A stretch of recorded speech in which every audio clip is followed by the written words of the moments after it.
Marami pong crypto projects ang lumitaw sa nakalipas na mga taon, pero isa sa pinakamainit na pinag-uusapan ngayon ay ang Pi Network. Marami po ang nainganyo sa project nito dahil po sa kakaibang paraan ng pagmimina gamit lamang ang mobile phone. Isa po itong konsepto na nagbigay ng pagkakataon sa milyong-milyong tao na makapasok dito sa mundo ng cryptocurrency kahit na wala silang mamahaling mining equipment. Ngayon ay mas malapit na kaysa sa dati ang Pi Network sa tunay na paggamit nito sa totoong mundo. Ang paglipat nito sa fully functional mainnet ay isang napakalaking milestone na magbubukas ng mas maraming oportunidad para sa mga may hawak or holdings ng Picoin. Kaya naman sa video na ito ay pag-uusapan po natin ang 5 mga mahalagang bagay na dapat po nating malaman tungkol sa Pi Network at Picoin. Pero bago po tayo magpatuloy, ay nais ko lamang po munang bigyang linaw ang aking disclaimer kung saan ang nilalaman po ng video na ito ay hindi po ito isang financial advice. For education and information purposes lamang po ang layunin nito. Ayan, umpisan po natin sa pinakaunang mahalagang bagay na dapat nating malaman dito kay Pi Network. At ito po ay kung ano ang layunin or vision ng Pi Network. Ayan, mula pa sa simula, ang Pi Network ay idinisenyo upang gawing mas accessible o mas madaling maabot ng karaniwang tao ang cryptocurrency.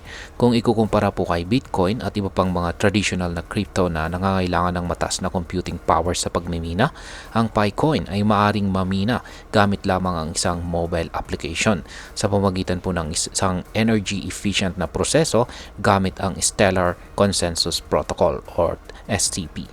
Ang pangunahing layunin ng Pi Network ay makabuo ng isang decentralized digital economy kung saan maaaring magamit ang Picoin sa totoong mga transaction, online applications at iba't ibang serbisyo. Yan, dito naman po tayo sa pangalawa. Kailan ba ila-launch ang mainnet?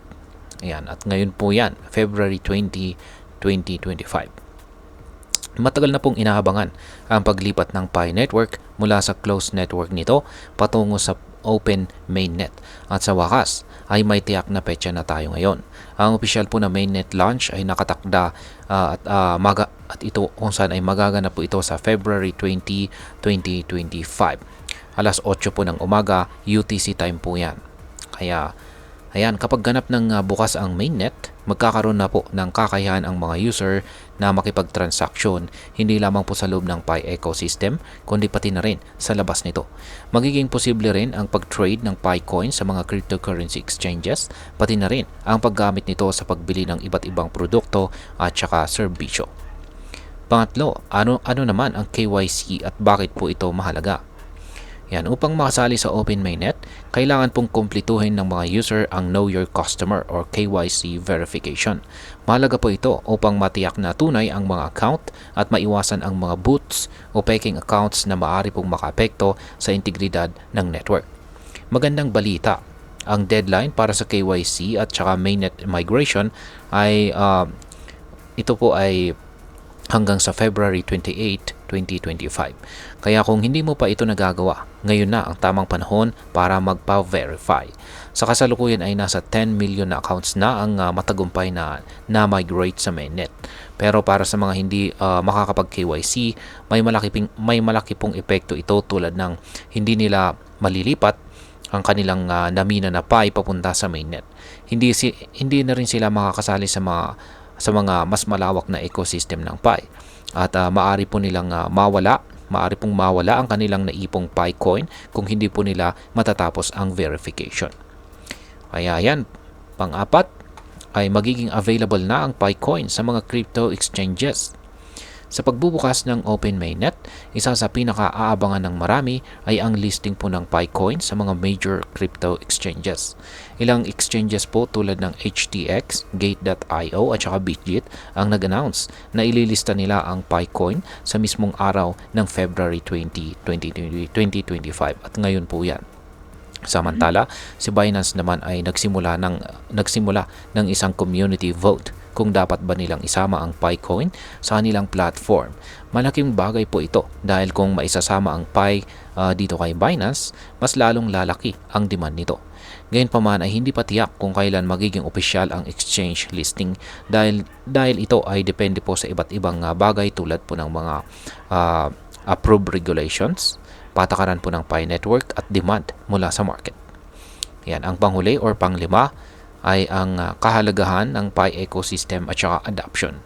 Isa sa mga susi sa tagumpay po ng PiCoin ay ang aktual nitong paggamit sa totoong buhay.